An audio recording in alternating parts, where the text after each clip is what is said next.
વાકુડા કઈ કામ જ ન થાય, મતલબ કમરનો કોઈ મુવમેન્ટ જ ન થાય. પછી આપણે હર્બલ લાઈફમાં આવ્યા પછી એ કેલ્શિયમની ટેબ્લેટનો મેં 4 મહિના કોર્સ કર્યો ને ત્યારે 45 મિનિટ કન્ટિન્યુ વર્કઆઉટ કરું તો કમરનો દુખાવો શું છે ને એ જ ખબર નથી. અને મારા મમ્મીને પણ રિઝલ્ટ આપ્યો ને જર્ટનો બહુ પ્રોબ્લેમ હતો, ડોક્ટર ઓપરેશન માટે કીધું હતું. જોઈન્ટ સપોર્ટ અને કેલ્શિયમ એને યુઝ કરાવીને તો અત્યારે કાંઈ એને તકલીફ નથી. ઉપર રહે છે તો ચડીને ઉતરી જાય તો એને ખબર નથી કે ગોઠણનો દુખાવો છે. બહુ મસ્ત રિઝલ્ટ આવ્યું મને મારા મમ્મી. યસ અરુણાબેન, એની પહેલા તમે કેટલી હોસ્પિટલના ચક્કર ખાધેલા છે?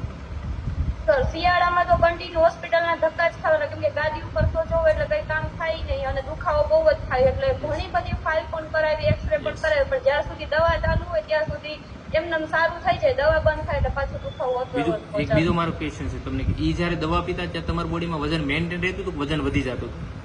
વજન વધી, જેટલી દવા પીવું ને વજન વધી જાય. 2-3 કિલો તો વધી જ જાય 8 દિવસ. બરોબર છે. અને હવે આ કોમ્યુનિટીમાં આવ્યા પછી તમને કેટલા મહિનામાં રિઝલ્ટ મળ્યું હતું? અને